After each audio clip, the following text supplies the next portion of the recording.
ಬಿಕಿನಿಯಲ್ಲಿ ತಮ್ಮ photo viral ಆದ ವಿಚಾರಕ್ಕೆ ಸಂಬಂಧಪಟ್ಟಂಗೆ ಎಐ ದುರ್ಬಳಕೆ ಆಗಿದೆ ಅಂತ ನಟಿ ರುಕ್ಮಿಣಿ ವಸಂತ್ ಅವರು ಸ್ಪಷ್ಟನೆಯನ್ನ ಕೊಟ್ಟಿದ್ದಾರೆ. ಎಐ ಬಳಕೆ ಮಾಡಿ ನನ್ನ ಫೋಟೋಗಳನ್ನು ಈ ರೀತಿ ಸೃಷ್ಟಿ ಮಾಡಲಾಗಿದೆ ಅಂತ ನಟಿ ರುಕ್ಮಿಣಿ ವಸಂತ್ ಹೇಳಿದ್ದಾರೆ. ವೈರಲ್ ಫೋಟೋ ಅಂತ ರುಕ್ಮಿಣಿ ವಸಂತ ಸ್ಪಷ್ಟನೆ ಕೊಟ್ಟಿದ್ದಾರೆ.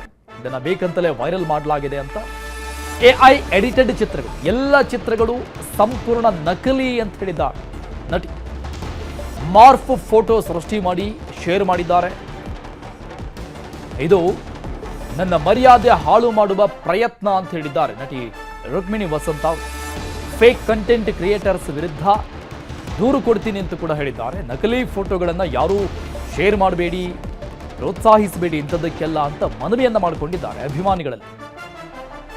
ಸೈಬರ್ ಕ್ರೈಮ್ಗೆ ದೂರು ದಾಖಲಿಸಲು ನಟಿ ಮುಂದಾಗಿರೋದು ಇದು ಬೇಜವಾಬ್ದಾರಿ ತರದ ಪರಮಾವಧಿ ಅಂತ ಎಕ್ಸ್ನಲ್ಲಿ ಒಂದು ಪೋಸ್ಟ್ ಅನ್ನು ಕೂಡ ಹಾಕಿದ್ದಾರೆ. ಅವರ ವೈರಲ್ ಫೋಟೋಗಳನ್ನು ಕೂಡ ನಾವು ಮತ್ತೊಂದು ಭಾಗದಲ್ಲಿ ನೋಡ್ತಾ ಇದ್ದೀವಿ. ಈ ರೀತಿಯಾಗಿ ಅವರ ಮುಖಚಿತ್ರವನ್ನು ಬಳಸಿಕೊಂಡು ಎಐನಲ್ಲಿ ಎಡಿಟ್ ಮಾಡಿ ಬಿಕಿನಿಯಲ್ಲಿರುವಂತಹ ಫೋಟೋಗಳನ್ನು ವೈರಲ್ ಮಾಡಲಾಗಿತ್ತು. ಅದನ್ನು ಸಿಕ್ಕಾಪಟ್ಟೆ ಶೇರ್ ಕೂಡ ಮಾಡಲಾಗಿತ್ತು.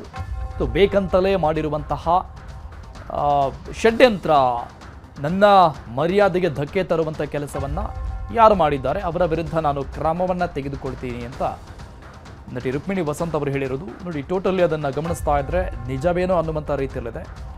ಸೊ ಹಾಗಾಗಿ ಬಹಳಷ್ಟು ಶೇರ್ಗಳು ಕೂಡ ಆಗಿತ್ತು. ಆಮೇಲೆ ಪಕ್ಕದಲ್ಲಿರುವಂಥ ವ್ಯಕ್ತಿ ಕ್ಯಾಮರಾ ಹಿಡಿದು ಅದನ್ನು ವಿಡಿಯೋ ಏನೋ ಒಂದು ಶೂಟಿಂಗ್ ನಡೀತಾ ಇದೆ ಅನ್ನುವಂತಹ ಅರ್ಥದಲ್ಲಿ ಅದನ್ನು ಎಡಿಟ್ ಮಾಡಿರೋದು ಎಐನಲ್ಲಿ. ಆರ್ಟಿಫಿಷಿಯಲ್ ಇಂಟೆಲಿಜೆನ್ಸನ್ನು ಬಳಸ್ಕೊಂಡು ಮಾಡಿರುವಂತಹ ವಿಡಿಯೋ ಇದು, ಫೋಟೋ ಇದು ಅಂತ ಈ ವೈರಲ್ ಆಗಿರುವಂತಹ ಫೋಟೋ ವಿಡಿಯೋ ಬಗ್ಗೆ ರುಕ್ಮಿಣಿ ವಸಂತ್ ಅವರೀಗ ಸ್ಪಷ್ಟನೆಯನ್ನ ಕೊಟ್ಟಿದ್ದಾರೆ.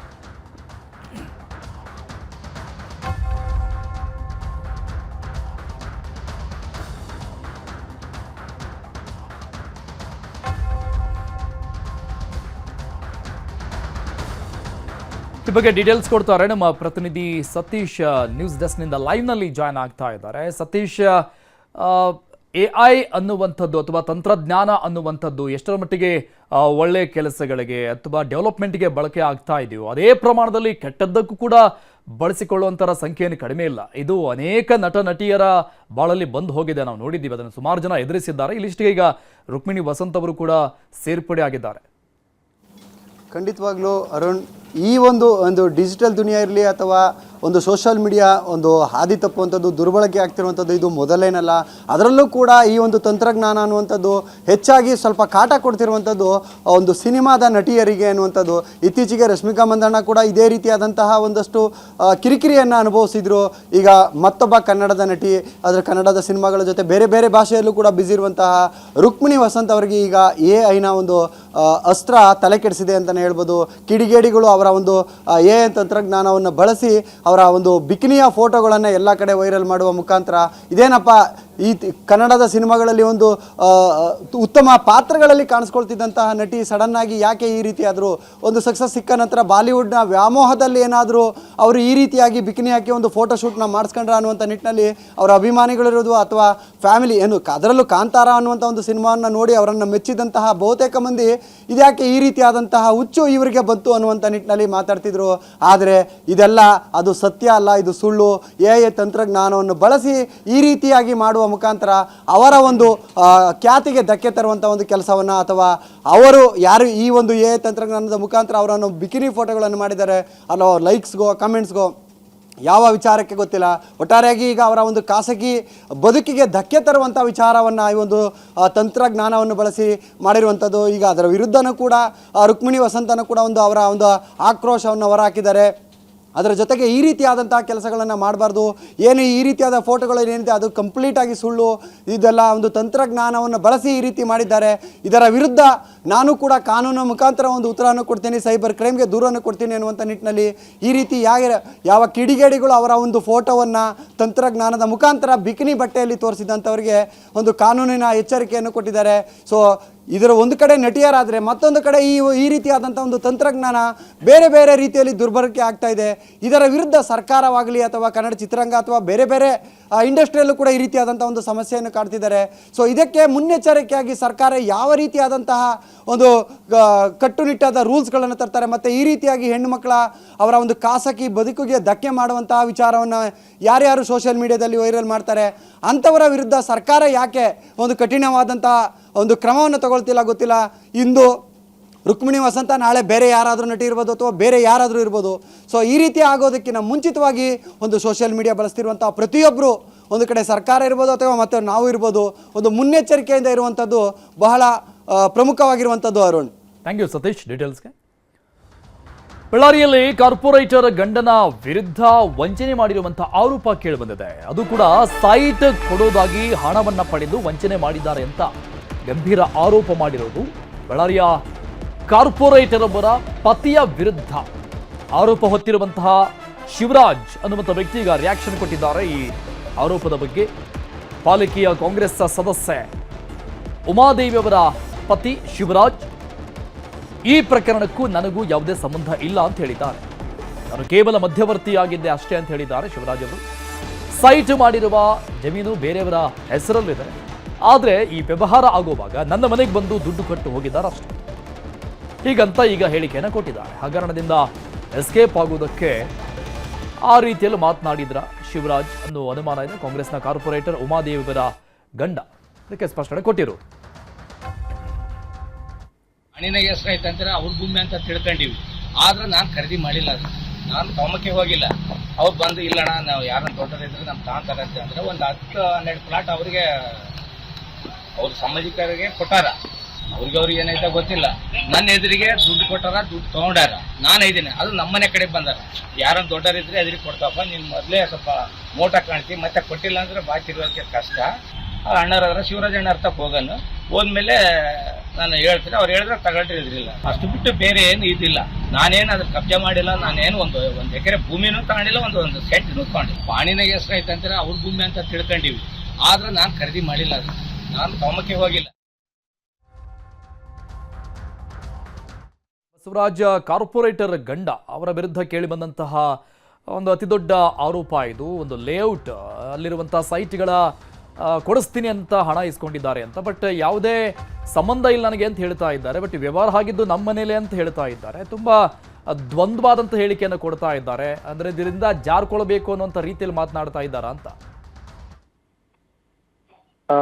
ಅರುಣ್, ಬಳ್ಳಾರಿಯ ಬೂದಿಯಾಳ್ ಅಂತಕ್ಕಂಥ ಸರ್ವೆ ನಂಬರ್ 125ರಲ್ಲಿ ಸುಮಾರು 7 ಎಕರೆಗೂ ಹೆಚ್ಚು ಸರ್ಕಾರಿ ಭೂಮಿಯನ್ನ ಒತ್ತುವರಿ ಮಾಡಿಕೊಂಡು ಅದನ್ನ ಒಂದು ಲೇಔಟ್ ಮಾದರಿಯಲ್ಲಿ ಮಾಡಿ ಅವುಗಳನ್ನ ಅಕ್ರಮವಾಗಿ ಮಾರಾಟ ಮಾಡಿರ್ತಕ್ಕಂಥ ಗಂಭೀರ ಆರೋಪ 7ನೇ ವಾರ್ಡ್ನ ಕಾಂಗ್ರೆಸ್ ಕಾರ್ಪೊರೇಟರ್ ಆಗಿರ್ತಕ್ಕಂಥ ಉಮಾದೇವಿ ಪತಿ ಶಿವರಾಜ್ ಮೇಲೆ ಕೇಳಿ ಬರ್ತಿರ್ತಕ್ಕಂಥದ್ದು. ಈಗಾಗಲೇ ಸುಮಾರು 40ರಿಂದ 50 ಜನರಿಗೆ ಕೂಡ ನಿವೇಶನವನ್ನ ಮಾರಾಟ ಮಾಡಿರ್ತಕ್ಕಂಥ ಆರೋಪ ಇರ್ತಕ್ಕಂಥದ್ದು. ಸುಮಾರು ಪ್ರತಿ ನಿವೇಶನಕ್ಕೆ 1.5ರಿಂದ 2 ಲಕ್ಷ ರೂಪಾಯಿ ಹಣ ಪಡೆದಾರನ್ನ ಮಾಹಿತಿ ಕೂಡ ಸಿಕ್ಕಿರ್ತಕ್ಕಂಥದ್ದು. ಈಗಾಗಲೇ ಒಂದು ದೃಶ್ಯಾವಳಿಗಳು ಹಣ ಪಡಿತಾ ಇರ್ತಕ್ಕಂಥದ್ದು, ಅದು ಸೈಟ್ಗಳನ್ನು ನಿವೇಶನವನ್ನು ಮಾರಾಟ ಮಾಡ್ತಕ್ಕಂಥ ಸಂಪೂರ್ಣ ವಿಡಿಯೋಗಳನ್ನು ಕೂಡ ಈ ಸೈಟ್ ಖರೀದಿ ಮಾಡಿದವರು ಕೂಡ ಮಾಡ್ಕೊಂಡಿರ್ತಕ್ಕಂಥದ್ದು. ಆದರೆ ಈತ ಸೈಟು ಮಾರಾಟ ಮಾಡಿ ಸಂಬಂಧಪಟ್ಟಂಗೆ ಯಾವುದೇ ರಸೀದಿಗಾಗಲಿ ಅಥವಾ ಹಕ್ಕುಪತ್ರ ಆಗಲಿ ಯಾವುದನ್ನು ಕೂಡ ಕೊಟ್ಟಿಲ್ಲ. ಯಾಕೆಂತಂದ್ರೆ ಇದು ಕಳೆದ 1 ತಿಂಗಳಿಂದ ಕೂಡ ನಿರಂತರವಾಗಿ ಜಿಲ್ಲಾಡಳಿತ ಒಂದು ಟಾಸ್ಕ್ ಫೋರ್ಸ್ ಸಮಿತಿಯನ್ನು ಕೂಡ ಮಾಡಿರ್ತಕ್ಕಂಥದ್ದು. ಎಲ್ಲೆಲ್ಲಿ ಸರ್ಕಾರಿ ಜಮೀನು ಒತ್ತುವರಿ ಆಗಿರ್ತಕ್ಕಂಥದ್ದು ಅವುಗಳ ತೆರವು ಕಾರ್ಯಾಚರಣೆ ಕೂಡ ನಡೀತಾ ಇರ್ತಕ್ಕಂಥದ್ದು.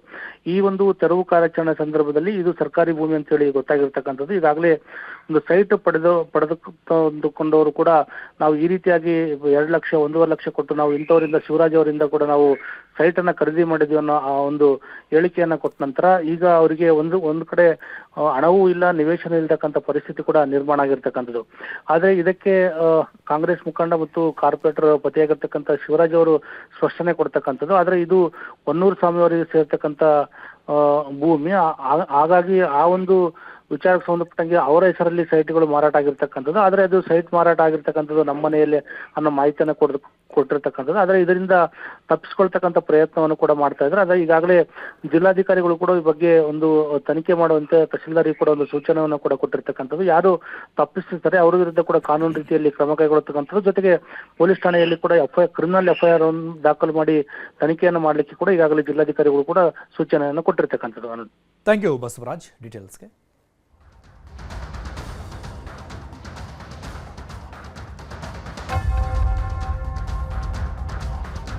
ಇಂದಿನಿಂದ ರಾಜ್ಯದಾದ್ಯಂತ 6 ದಿನ ಭಾರೀ ಮಳೆಯ ಮುನ್ನೆಚ್ಚರಿಕೆ ಸಿಗ್ತಾ ಇದೆ. ಈ ಮೇ 29ನೇ ತಾರೀಕಿನವರೆಗೆ ಭಾರೀ ಮಳೆ ಆಗುತ್ತೆ ಅನ್ನುವಂಥ ಮುನ್ಸೂಚನೆಯನ್ನ ಹವಾಮಾನ ಇಲಾಖೆ ನೀಡ್ತಾ ಇದೆ. ಇವತ್ತಿನಿಂದ 6 ದಿನಗಳ ಕಾಲ 29ನೇ ತಾರೀಕಿನವರೆಗೆ ಭಾರೀ ಮಳೆ, ಕೇವಲ ಮಳೆ ಅಲ್ಲ, ನಾಳೆ 17 ಜಿಲ್ಲೆಗಳಿಗೆ ಯೆಲ್ಲೋ ಅಲರ್ಟ್ ಅನ್ನ ಘೋಷಣೆ ಮಾಡಲಾಗಿದೆ. ಇನ್ನು 2 ಜಿಲ್ಲೆಗಳಿಗೆ ಆರೆಂಜ್ ಅಲರ್ಟ್ ಅನ್ನ ಘೋಷಿಸಲಾಗಿದೆ. ಕೊಪ್ಪಳ ಮತ್ತು ಗದಗ ಈ 2 ಜಿಲ್ಲೆಗಳಲ್ಲಿ ಅತಿ ಹೆಚ್ಚಿನ ಮಳೆ ಬರುತ್ತೆ ಅಂತ ಹವಾಮಾನ ಇಲಾಖೆ ಮುನ್ನೆಚ್ಚರಿಕೆಯನ್ನು ಕೊಟ್ಟಿದೆ. ಸೊ ಹಾಗಾಗಿ ಈ 2 ಜಿಲ್ಲೆಗಳಿಗೆ, ಕೊಪ್ಪಳ ಮತ್ತು ಗದಗಕ್ಕೆ ಆರೆಂಜ್ ಅಲರ್ಟ್ ಅನ್ನ ಘೋಷಣೆ ಮಾಡಿರುವುದು. ಮುಂದಿನ 2 ದಿನ ಬೆಂಗಳೂರಲ್ಲೂ ಕೂಡ ಜೋರು ಮಳೆ ಬರುವ ಸಾಧ್ಯತೆ ಇದೆ. ಇದನ್ನು ಹೊರತುಪಡಿಸಿದಂಗೆ ಯಾದಗಿರಿ, ರಾಯಚೂರು, ಬಳ್ಳಾರಿ, ಬಾಗಲಕೋಟೆ, ವಿಜಯನಗರ, ದಾವಣಗೆರೆ, ಚಿತ್ರದುರ್ಗ, ತುಮಕೂರು, ಚಿಕ್ಕಬಳ್ಳಾಪುರ, ಇನ್ನು ಬೆಂಗಳೂರು ಗ್ರಾಮಾಂತರ, ಕೋಲಾರ, ರಾಮನಗರ, ಚಾಮರಾಜನಗರ, ಕರಾವಳಿಯ ಜಿಲ್ಲೆಗಳಿಗೆ ಯೆಲ್ಲೋ ಅಲರ್ಟ್ ಅನ್ನು ಘೋಷಣೆ ಮಾಡಲಾಗಿದೆ. 17 ಜಿಲ್ಲೆಗಳಿಗೆ ಯೆಲ್ಲೋ ಅಲರ್ಟ್, 2 ಜಿಲ್ಲೆಗಳಿಗೆ ಆರೆಂಜ್ ಅಲರ್ಟ್ ಅನ್ನು ಘೋಷಣೆ ಮಾಡಲಾಗಿದೆ. 6 ದಿನಗಳ ಕಾಲ ಅತಿ ಹೆಚ್ಚಿನ ಮಳೆ, ಭಾರೀ ಪ್ರಮಾಣದ ಮಳೆ ಬರುತ್ತೆ ಅನ್ನುವಂತಹ ಮುನ್ಸೂಚನೆಯನ್ನ ಭಾರತೀಯ ಹವಾಮಾನ ಇಲಾಖೆ ಘೋಷಣೆ ಮಾಡಿದೆ. ಡೀಟೇಲ್ಸ್ ಕೊಡ್ತಾರೆ ನಮ್ಮ ಪ್ರತಿನಿಧಿ ಪ್ರಗತಿ ಸಂಪರ್ಕದಲ್ಲಿದ್ದಾರೆ. ಪ್ರಗತಿ, ಈಗಾಗಲೇ ಅಕಾಲಿಕ ಮಳೆ ಸೃಷ್ಟಿ ಮಾಡಿರುವಂತಹ ಅವಾಂತರಗಳು ಬಂದಿರಲ್ಲ. ಇದರ ಜೊತೆಗೆ ಮಳೆ ಬರುತ್ತೆ 6 ದಿನಗಳ ಕಾಲ, ಅದರಲ್ಲೂ ಕೂಡ ಭಾರಿ ಮಳೆ ಬರುತ್ತೆ ಅನ್ನುವಂತಹ ವಿಚಾರ ಸದ್ಯಕ್ಕೆ ಒಂದು ರೀತಿಯ ಆತಂಕ. ಯಾಕಂದ್ರೆ ಕೆಲವೊಂದಿಷ್ಟು ಕಡೆಗಳಲ್ಲಿ ಈಗಾಗಿರುವಂತಹ ಡ್ಯಾಮೇಜ್ ಇನ್ನೂ ಸರಿಪಡಿಸ್ಕೊಳ್ಳೋಕೆ ಆಗ್ತಾ ಇಲ್ಲ. ಖಂಡಿತ ಅರುಣ್, ಈಗಾಗಲೇ ರಾಜ್ಯಾದ್ಯಂತ ಸಾಕಷ್ಟು ಸಮಸ್ಯೆ ಮಳೆಯಿಂದ ಆಗಿರುವಂತದ್ದು. ಅನೇಕ ಕಡೆಗಳಲ್ಲಿ ಬೆಳೆ ನಾಶ ಆಗಿ ಹೋಗ್ಬಿಟ್ಟಿದೆ. ಅನೇಕ ಕಡೆಗಳಲ್ಲಿ ಮನೆಯ ಮೇಲ್ಛಾವಣಿ ಮೇಲೆಲ್ಲ ಮರಗಳೆಲ್ಲ ಬಿದ್ದು ಸಾಕಷ್ಟು ಅವಾಂತರ ಆಗಿ ಹೋಗಿತ್ತು. ಬೆಂಗಳೂರಿನಲ್ಲೂ ಕೂಡ ಪೂರ್ವ ಮುಂಗಾರಿನ ಅಬ್ಬರದಿಂದ ಸುಮಾರು 180ಕ್ಕೂ ಅಧಿಕ ಮರಗಳು ಕೂಡ ಧರೆಗುರುಳಿ ಸಾಕಷ್ಟು ಸಮಸ್ಯೆಯನ್ನ ಉದ್ಭವ ಮಾಡಿತ್ತು. ಈ ಹೊತ್ತಲ್ಲೇ ಮೇ 19 ಅಂದ್ರೆ ಇನ್ನ ಮೇ 29ರವರೆಗೂ ಕೂಡ ಇನ್ನ ಮಳೆ ಬರುತ್ತೆ ಅನ್ನುವಂತಹ ಈ ಇನ್ಫಾರ್ಮೇಶನ್ ಏನಿದೆ, ಹವಾಮಾನ ಇಲಾಖೆ ಕೊಟ್ಟಿರುವಂತಹ ಅಲರ್ಟ್ ಏನಿದೆ, ಅನೇಕರಲ್ಲಿ ಎದೆಬಡಿತ ಹೆಚ್ಚಿಸುವಂತೆ ಮಾಡಿರೋದು. ವಾಹನ ಸವಾರರು ಕೂಡ ಸುಮ್ಮನೆ ರಸ್ತೆಗೆ ಇಳಿಬಾರ್ದು. ಅಂದ್ರೆ ಗಾಳಿ ಮಳೆ ಬರ್ತಾ ಇರುವಂತಹ ಸಂದರ್ಭದಲ್ಲಿ ಆದಷ್ಟು ಸೇಫ್ ಆಗಿರ್ಬೇಕು. ಮಳೆ ಬರ್ತಾ ಇದೆ ಅಂತ ಹೇಳ್ಬಿಟ್ಟು ಯಾವುದೋ ಮರದಡಿಯೋ ಅಥವಾ ಬಿಲ್ಡಿಂಗ್ ಅಡಿಯಲ್ಲೋ ಆಶ್ರಯವನ್ನ ಪಡ್ಕೊಂಡ್ರೆ ಆ ಬಿಲ್ಡಿಂಗ್ ಏನಾದ್ರೂ ಶಿಥಿಲಾವಸ್ಥೆಯಲ್ಲಿದ್ರೆ ಅದು ಕೂಡ ಬಿದ್ದು ಹೋಗುವಂತಹ ಸಾಧ್ಯತೆ ಇರುತ್ತೆ. ಸೊ ಆದಷ್ಟು ಎಚ್ಚರಿಕೆಯನ್ನು ವಹಿಸಬೇಕು ಅಂತ ಹೇಳಲಾಗಿದೆ. ಈಗಾಗಲೇ 17 ಜಿಲ್ಲೆಗಳಿಗೆ ಯೆಲ್ಲೋ ಅಲರ್ಟ್ ಅನ್ನ ಕೊಡಲಾಗಿದ್ದು, ನಾಳೆ ಕೊಪ್ಪಳ ಮತ್ತೆ ಗದಗ ಭಾಗಕ್ಕೆ ಅಲರ್ಟ್ ಅನ್ನ ಕೊಡಲಾಗಿದೆ. ಅದರಂತೆ ಮುಂದಿನ 3 ಗಂಟೆಗಳ ಕಾಲ ಹಾಸನ, ಮಂಡ್ಯ ಭಾಗಗಳಿಗೆ 3 ಜಿಲ್ಲೆಗಳಿಗೆ ಈಗ ಯೆಲ್ಲೋ ಅಲರ್ಟ್ ಅನ್ನ ಕೊಟ್ಟಿರುವಂತದ್ದು. ಅರುಣ್, ಥ್ಯಾಂಕ್ ಯು ಪ್ರಗತಿ ಡೀಟೇಲ್ಸ್ಗೆ. ಇನ್ನು ಕೋಲಾರದಲ್ಲಿ ಮಳೆಯಿಂದಾಗಿ ಅಪಾರ ಪ್ರಮಾಣದ ಬೆಳೆ ನಾಶ ಆಗಿದೆ. ಮುಳಬಾಗಿಲು ತಾಲೂಕಿನ ಕೀಲಗಾಣಿ ಗ್ರಾಮದಲ್ಲಿ ಸರ್ವನಾಶ ಆಗಿ ಹೋಗಿದೆ. ಕೈಗೆ ಬಂದ ಬೆಳೆ, ಅಪಾರ ಪ್ರಮಾಣದ ಬೀನ್ಸ್ ಮತ್ತು ಬಾಳೆ ಬೆಳೆ ಲಾಸ್ ಆಗಿದೆ. ರೈತರು ತಲೆ ಮೇಲೆ ಕೈ ಹೊತ್ಕೊಂಡು ಕುಳಿತುಕೊಂಡಿದ್ದಾರೆ. ಲಕ್ಷಾಂತರ ರೂಪಾಯಿ ಖರ್ಚು ಮಾಡಿ ಬೆಳೆದಂತಹ ಬೆಳೆ, ಇನ್ನೇನು ಆ ಫಸಲು ಕಟಾವು ಕೂಡ ಬಂದಿತ್ತು. ಆದರೆ ಬೇಸಿಗೆ ಮಳೆ ಎಲ್ಲವನ್ನ ಸರ್ವನಾಶ ಮಾಡಿ ಹಾಕಿದೆ. ರೈತ ಸಾದಿಕ್, ಶ್ರೀನಿವಾಸ್, ಮಂಜುನಾಥ್ ತಮ್ಮ ಅಳಲನ್ನ ತೋಡಿಕೊಂಡಿದ್ದಾರೆ.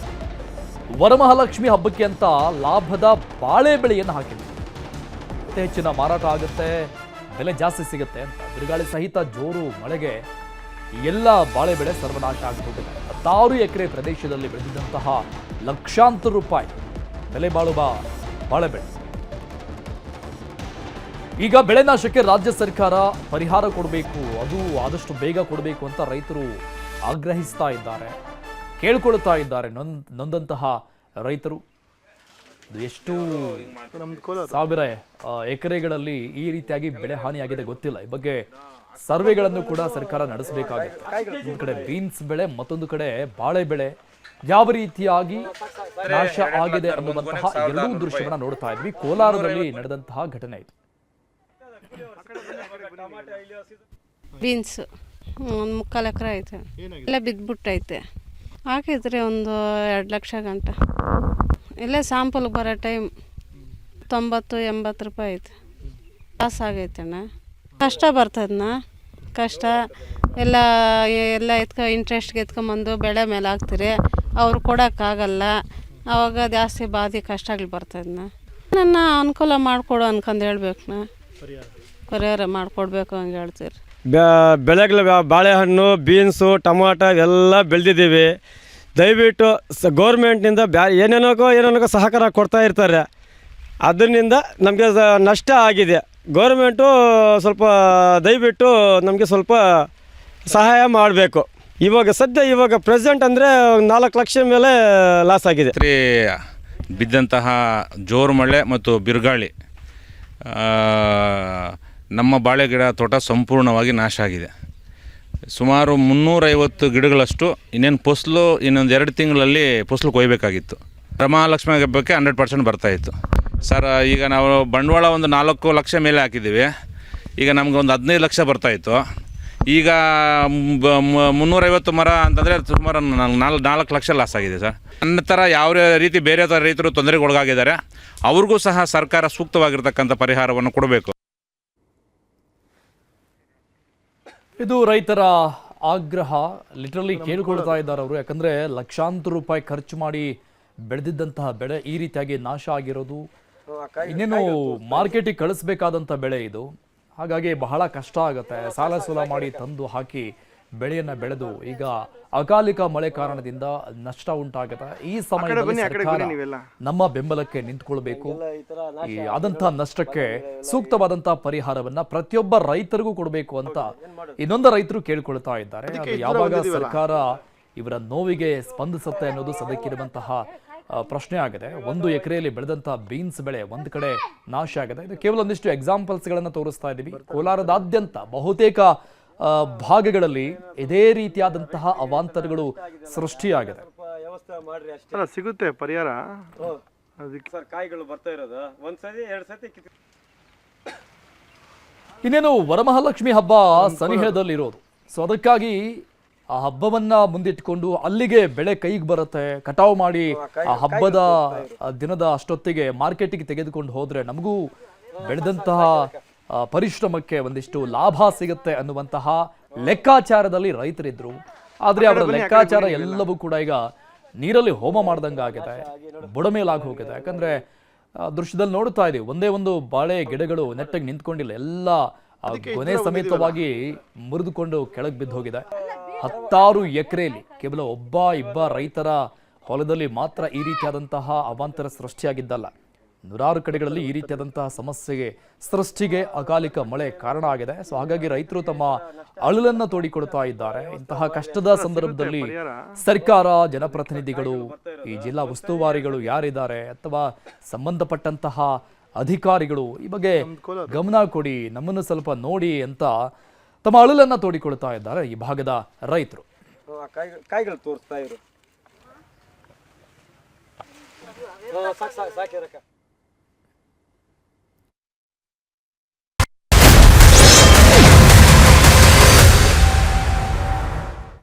ಇವತ್ತು ಪಾಲಿಕೆ ಪಯಣದಲ್ಲಿ ಮಹಾಲಕ್ಷ್ಮಿ ಲೇಔಟ್ ವಿಧಾನಸಭಾ ಕ್ಷೇತ್ರದಲ್ಲಿ ನ್ಯೂಸ್ 18 ರಿಯಾಲಿಟಿ ಚೆಕ್ ಮಾಡಿದೆ. ಮಹಾಲಕ್ಷ್ಮಿ ಲೇಔಟ್ನಲ್ಲಿ ಒಟ್ಟು 8 ವಾರ್ಡ್ಗಳಿದ್ದು ಜನರ ಸಮಸ್ಯೆ ಭಿನ್ನ ಆಗಿಲ್ಲ. ಜಿಬಿ ಎಲೆಕ್ಷನ್ ವಾರ್ಡ್ ಸಮಸ್ಯೆಗಳ ಬಗ್ಗೆ ಇಲ್ಲಿನ ಜನ ಏನ್ ಹೇಳ್ತಾರೆ ನೋಡೋಣ.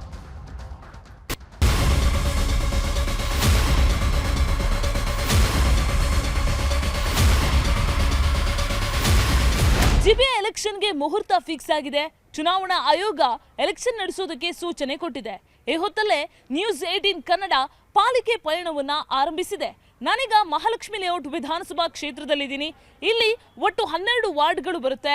Mahalakshmipura, Nalvadi Krishnaraja Wodeyar ward, Nandini layout, Puneeth Rajkumar ward, Jai Maruthi Nagar, ಹಾಗೆ ರಾಜ ಮಯೂರ ವರ್ಮಾ ವಾರ್ಡ್, ಶಂಕರ ಮಠ, ಶಕ್ತಿ ಗಣಪತಿ ಪೀಠ ವಾರ್ಡ್, ರಾಜಪುರ ವಾರ್ಡ್, ಜೊತೆಗೆ ವೃಷಭಾವತಿ ನಗರ, ಕಮಲಾನಗರ ಸೇರಿದಂತೆ 12 ವಾರ್ಡ್ಗಳು ಬರುತ್ತೆ.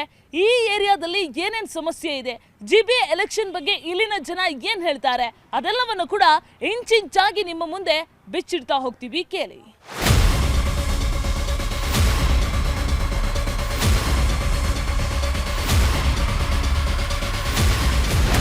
ನಾನೀಗ ಮಹಾಲಕ್ಷ್ಮಿ ಲೇಔಟ್ನ ಮಹಾಲಕ್ಷ್ಮೀಪುರದಲ್ಲಿದ್ದೀನಿ. ಇಲ್ಲಿ ಜನ ಅವರ ಸಮಸ್ಯೆ ಏನು ಹೇಳ್ತಾರೆ, ಜಿಬಿ ಎಲೆಕ್ಷನ್ ಬಗ್ಗೆ ಏನು ಹೇಳ್ತಾರೆ ಅನ್ನೋದನ್ನ ನಿಮ್ಮ ಮುಂದೆ ಬಿಚ್ಚಿಡ್ತಾ ಹೋಗ್ತೀವಿ, ಕೇಳಿ. ಚುನಾವಣೆ ಮಾಡಬೇಕು, ಕಾರ್ಪೊರೇಟರ್ ಇದ್ರೆ ಇಲ್ಲ ವಾರ್ಡ್ ಕೆಲಸ ಆಗುತ್ತೆ. ಈ ಸಮಸ್ಯೆ ಏನಿಲ್ಲ, ಚೆನ್ನಾಗೈತೆ ವಾರ್ಡು. ಆದ್ರೆ ಕೇಳೋಕೆ ಬೇಕಲ್ಲ ಕಾರ್ಪೊರೇಟರ್ನವರು. ಶಾಸಕರು ಒಳ್ಳೆಯವರಿದ್ದಾರೆ, ಮರ ಬೀಳುತ್ತೆ ಸ್ವಲ್ಪ ಮಾಡ್ತಾರೆ, ಮಾಡಬೇಕು. ಇಲ್ಲ ಮೇಡಮ್, ಏನು ಸೌಕರ್ಯನೂ ಇಲ್ಲ, ಮನೆ ಕೆಲಸ ಮಾಡ್ತೀವಿ, ಏನು ಇದು ಇಲ್ಲ. ಎಲ್ಲ ಪ್ರತಿಯೊಂದು ಏನಕ್ಕೂ ನಮ್ಗೆ ಅನುಕೂಲ ಮಾಡಿಕೊಟ್ಟೆ ಇಲ್ಲ. ಮಾಡ್ತೀನಿ ಅಂತಾರೆ, ಏನು ಮಾಡಿಕೊಟ್ಟೆ. ಬೇಕು ಮಾಡಿದ್ರೆ ಏನಾರು ಉಪಯೋಗ ಇಲ್ವಲ್ರ.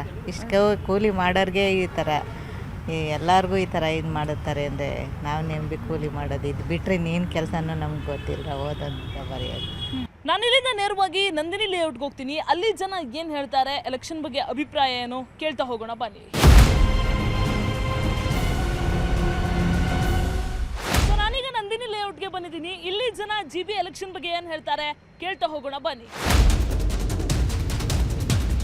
ಎಲೆಕ್ಷನ್ ಆಗಬೇಕು, ಕಾರ್ಪೊರೇಟರ್ಗಳು ಬೇಕೇ ಬೇಕು. ಮರಗಳೆಲ್ಲ ಬಿದ್ದು ಯಾರೂ ನೋಡೋರಿಲ್ಲ, ರೋಡ್ಗಳೆಲ್ಲ ಜಾಮು, ನೀರುಗಳು ಮೋರಿ ನೀರುಗಳು ಹರಿತವೆ. ರೋಡಲ್ಲಿ ಹೋದರೆ ಗಾಡಿಗಳು ಹಳ್ಳ ಎಲ್ಲಿದೆ ಏನೂ ಗೊತ್ತಾಗಲ್ಲ. ಎಲೆಕ್ಷನ್ ಆಗಲೇಬೇಕು, ಕಾರ್ಪೊರೇಟರ್ ಬೇಕು. GB ಎಲೆಕ್ಷನ್ ಆದಷ್ಟು ಬೇಗ ಆಗಬೇಕು. ತುಂಬ ಡಿಲೇ ಆಗ್ತಾ ಬರ್ತಿದೆ. ಸುಪ್ರೀಂ ಕೋರ್ಟಿಂದ ಆರ್ಡ್ರ್ ಆಗಿದೆ, ಈಗ ಈ ನೆಕ್ಸ್ಟ್ ತಿಂಗಳು ಮಾಡಬೇಕಾಗಿತ್ತು. ಸೊ ಮಾಡಿಲ್ಲ. ನಮ್ಮ ಏರಿಯಾದಲ್ಲಿ ಸಾಕಷ್ಟು ಮರಗಳೆಲ್ಲ ಬಿದ್ದಿದೆ.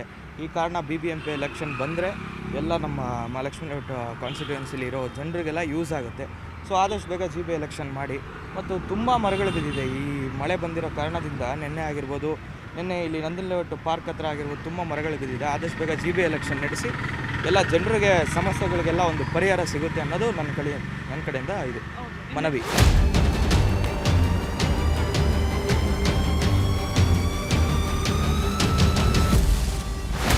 ನಾಲ್ವಡಿ ಕೃಷ್ಣರಾಜ್ ಒಡೆಯರ್ ವಾರ್ಡ್ನಲ್ಲಿ ಇದ್ದೀನಿ. ಇಲ್ಲಿ ಜನ ಅವರ ಸಮಸ್ಯೆ ಬಗ್ಗೆ ಏನು ಹೇಳ್ತಾರೆ, GB ಎಲೆಕ್ಷನ್ ಬಗ್ಗೆ ಏನು ಹೇಳ್ತಾರೆ ಕೇಳ್ತಾ ಹೋಗೋಣ ಬನ್ನಿ.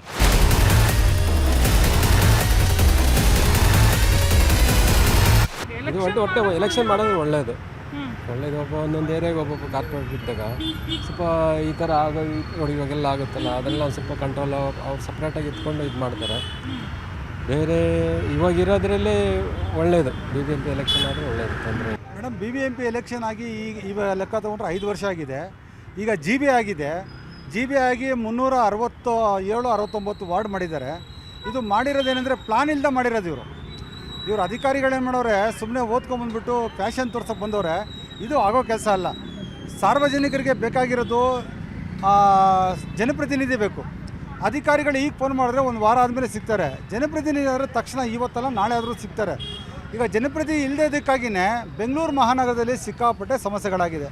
ಸೊ ನಾಲ್ವಡಿ ಕೃಷ್ಣರಾಜ್ ಒಡೆಯರ್ ವಾರ್ಡ್ನಲ್ಲಿ ಜನರ ಸಮಸ್ಯೆಯನ್ನು ಕೇಳಿದ್ದಾಯಿತು. ಇಲ್ಲಿಂದ ನೇರವಾಗಿ ಪುನೀತ್ ರಾಜ್ಕುಮಾರ್ ವಾರ್ಡ್ಗೆ ಹೋಗ್ತೀವಿ. ಅಲ್ಲಿ ಜನ ಅವರ ಸಮಸ್ಯೆ ಬಗ್ಗೆ, ಕಾರ್ಪೊರೇಟರ್ ಎಲೆಕ್ಷನ್ ಬಗ್ಗೆ ಏನು ಹೇಳ್ತಾರೆ ಅದೆಲ್ಲವನ್ನು ಕೂಡ ನಿಮ್ಮ ಮುಂದೆ ಬಿಚ್ಚಿಡ್ತಾ ಹೋಗ್ತೀವಿ, ಕೇಳಿ.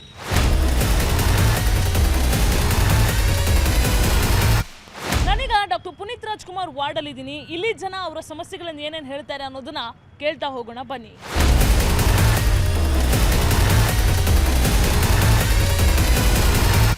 ಎಲೆಕ್ಷನ್ನು ಬೇಕು, ಕಾರ್ಪೊರೇಟರ್ ಬೇಕು, ಕೆಲಸ ಮಾಡೋರು ಬೇಕು. ಯಾರು ಕೆಲಸ ಇಲ್ಲ ಅಂದರೆ ಮಾಡೋಕ್ಕಾಗಲ್ಲ. ಎಲೆಕ್ಷನ್ ಬೇಕು. ಸಮಸ್ಯೆ ಇಲ್ಲಿ ನಮ್ಮದು ಒಂದೂವರೆ ವರ್ಷ ಆಯಿತು ಚೇಂಬರ್ ಹೊಡ್ಕೊಂಡು ಬಂದು ಯಾರೂ ನೋಡೋರು ಗೊತ್ತಿಲ್ಲ. ಹೇಳ್ತಾನೆ ಇದೀವಿ, ಯಾರೂ ಬರ್ತಾಯಿಲ್ಲ. ಬರ್ತೀವಿ ಅಂತಾರೆ, ಬರೋಲ್ಲ, ಹಂಗೆ ಹೋಗ್ತಾರೆ. ಸಮಸ್ಯೆ ಇದೆ. ಆಮೇಲೆ ರೋಡ್ಗಳು ಸರಿ ಇಲ್ಲ. ಎಲ್ಲ ಅಷ್ಟು ಎಲ್ಲ ಆಚೆ ಬಂದಿಲ್ಲ. ಈಗ ನಿಂತೋಗೈತೆ ನೋಡಿ ಮೇಡಮ್, ಇಲ್ಲಿ ಇದೆ ಎಲ್ಲ ನೋಡಿ, ಅಲ್ಲೆಲ್ಲ ಇದಾಗೈತೆ, ನಿಂತೋಗೈತೆ. ಖಂಡಿತ BBMP ಎಲೆಕ್ಷನ್ ಮಾಡಲೇಬೇಕು ಮೇಡಮ್. ಯಾಕೆಂದರೆ ನಮ್ಮದು ವಾರ್ಡ್ ಸಮಸ್ಯೆಗಳೇನಿದ್ರು ಒಬ್ಬ ಕಾರ್ಪೊರೇಟರ್ ಅಂತಿದ್ರೆ ಕಾರ್ಪೊರೇಟರ್ ಹತ್ರ ಹೋಗ್ಬೋದು, ನಾವು ಸ್ಥಳೀಯವಾಗಿ ಕೇಳ್ಬೋದು. ಇಲ್ಲಾಂದರೆ ನಾವು ನೇರವಾಗಿ MLA ಹುಡುಕೊಂಡು ಹೋಗ್ಬೇಕಾಗತ್ತೆ. ಹಂಗಾಗಿ ಕಾರ್ಪೊರೇಟರ್ ಇಲ್ಲಾಂದರೆ ಇಲ್ಲಿ ಅಭಿವೃದ್ಧಿ ಕೆಲಸಗಳಾಗಲ್ಲ. ನೋಡಿ, ಈಗ ಬೆಳಿಗ್ಗೆ ಈ ಸಮಸ್ಯೆ ಇದೆ. ನಾವು ಯಾರಿಗೆ ಹೇಳೋಣ, ಕಾರ್ಪೊರೇಟ್ರಿಗೆ ಹೇಳಿದ್ರೆ ಅವ್ರದ್ದು ನಮ್ಮದು ಅವಧಿ ಮುಗಿದಿದೆ ಅಂತ ಅವ್ರು ಹೇಳ್ತಾರೆ. ನೇರವಾಗಿ MLA ಹೋದರೆ MLA ಅವರು ಕೈ ಸಿಗಲ್ಲ, ಬ್ಯುಸಿ ಇರ್ತಾರೆ ಅವರು. ಇಂಥ ಸಮಸ್ಯೆಗಳು ಹಲವಾರು ಬೆಂಗಳೂರಲ್ಲಿ ನೋಡಿದಿರಲ್ಲ. ಕೆಳಗಡೆಲ್ಲ ಮರಗಳೆಲ್ಲ ಬಿದ್ದು, ರೋಡ್ಗಳಿಲ್ಲ, ಎಲ್ಲ ರೋಡ್ಗಳೆಲ್ಲ ಬ್ಲಾಕ್ ಆಗಿದೆ. ಹಂಗಾಗಿ ಸ್ಥಳೀಯವಾಗಿ ನಮ್ಮ ಕಾರ್ಪೊರೇಟರ್ ಅಂತ ಒಬ್ಬರು ಬೇಕೇ ಬೇಕಾಗುತ್ತೆ.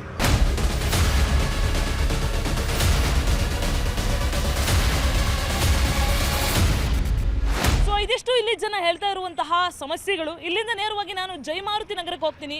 ಅಲ್ಲಿ ಜನ ಏನು ಹೇಳ್ತಾರೆ, ಅವರ ಪ್ರಾಬ್ಲಮ್ ಏನು ಅನ್ನೋದನ್ನ ಕೇಳ್ತಾ ಹೋಗೋಣ ಬನ್ನಿ.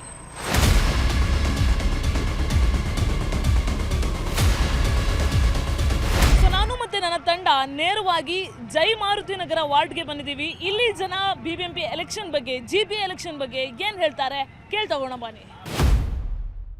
ಇವ್ರಿಗೆ ಏನು ಮಾಡಿ ಗೆಲ್ಸಿದ್ರು ಏನು ಕೊಡ್ತಾರೆ ನಮ್ಮ ಬಡವ್ರ ಬಗ್ಗರಿಗೆ? ಇರೋರಿಗೆ ಬೇಡ, ಬಡವ್ರು ಬೀದಿ ವ್ಯಾಪಾರದವ್ರಿಗೆ ಏನು ಕೊಡ್ತಾರಪ್ಪ ಹೇಳಿ? ಬೆಳಗಿನ ಸಾಯಂಕಾಲಕ್ಕೆ ನಾವು ವ್ಯಾಪಾರ ಮಾಡೋದು, ಕೊಡ್ಬೇಕು ತಾನೆ? ಏನಾರ ಒಂದು 10-20 ವ್ಯಾಪಾರ ಮಾಡಿರಿ, ಕಟ್ರಿ, ಆದಷ್ಟು ಫೋನ್ಪೇಲಿ ಕಟ್ ಮಾಡ್ಕೋತೀವಿ. ಏನೋ ಒಂದು ಹೇಳ್ಬೇಕಲ್ವಾ? ಏನು ಹೇಳಲ್ಲ. ಬರ್ತಾರೆ ಎಲೆಕ್ಷನ್ಗೆ ಹಂಗೆ ಮಾಡ್ಬಿಡ್ತೀವಿ ಹಿಂಗೆ ಮಾಡ್ಬಿಡ್ತೀವಿ ಅಂತ ಕೈ ಮುಗಿತಾರೆ, ಖಾಲಿ ಬೀಳ್ತಾರೆ, ಹಾಕ್ಸ್ಕೊಂಡು ನೆಟ್ಕೋಗ್ತಾರೆ, ಅವ್ರ ಹೆಂಡತಿ ಮಗ ಚೆನ್ನಾಗಿರ್ತಾರೆ. ಅಯ್ಯೋ ಹಳೆ 10 ವರ್ಷದಿಂದ ಮಾಡತ್ಲೇ ಅವ್ರೆ ಹೋಗಿ. ನಮ್ಮ ಏರಿಯಾದಲ್ಲಿ ಏನೂ ಸಮಸ್ಯೆ ಅಂತೂ ಇಲ್ಲವ.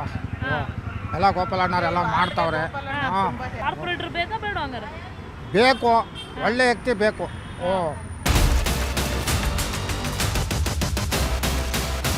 ಇದಿಷ್ಟು ಜೈ ಮಾರುತಿ ನಗರದ ಜನ ಹೇಳ್ತಾ ಇರೋ ಮಾತು. ಇಲ್ಲಿಂದ ನೇರವಾಗಿ ಶಂಕರ್ ಮಠಕ್ಕೆ ಹೋಗ್ತೀನಿ, ಅಲ್ಲಿ ಜನ ಏನ್ ಹೇಳ್ತಾರೆ, ಅವರ ಸಮಸ್ಯೆ ಏನು ಕೇಳ್ತಾ ಹೋಗೋಣ ಬನ್ನಿ.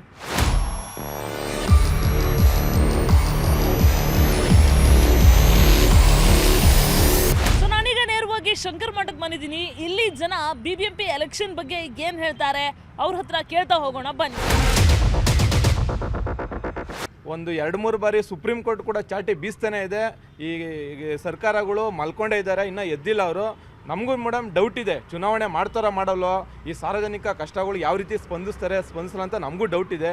ನಮಗೇನಂದರೆ ಇವರು ಚುನಾವಣೆ ಮಾಡೋದೇ ಡೌಟ್. ಯಾಕೆಂದರೆ ಇಲ್ಲಿ ಬೆಂಗಳೂರಿನಲ್ಲಿ ಇರ್ತಕ್ಕಂಥ ಯಾವ MLAಗಳಿಗೂ ಕೂಡ ಚುನಾವಣೆ ಮಾಡಬೇಕು ಅನ್ನೋದು ಇಲ್ಲ, ಮನಸ್ಸಿಗಿಲ್ಲ. ಆ ಥರ ಇದ್ದಿತ್ತು ಅಂದರೆ ಮಾಡಿರೋ ಚುನಾವಣೆನ BBMP ಎಲೆಕ್ಷನ್ ಮಾಡೋದಕ್ಕೆ ಸುಪ್ರೀಂ ಕೋರ್ಟು ಇವ್ರಿಗೆ ಹಲವಾರು ಬಾರಿ ನೋಟಿಸ್ ಕೊಟ್ಟಿದೆ, ಸರ್ಕಾರಕ್ಕೆ ಹೇಳಿದ್ದಾರೆ.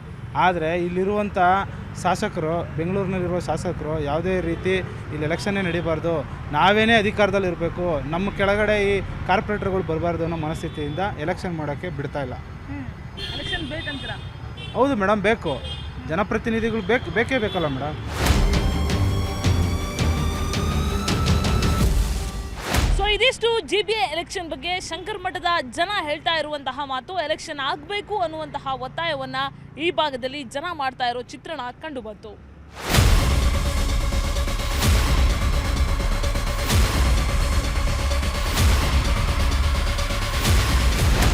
ಮಹಾಲಕ್ಷ್ಮಿ ಲೇಔಟ್ ವಿಧಾನಸಭಾ ಕ್ಷೇತ್ರದಲ್ಲಿ 90% ಜನ GBA ಎಲೆಕ್ಷನ್ ಆಗಬೇಕು ಅನ್ನುವಂತಹ ಒತ್ತಾಯವನ್ನ ಮಾಡ್ತಾ ಇದ್ದಾರೆ.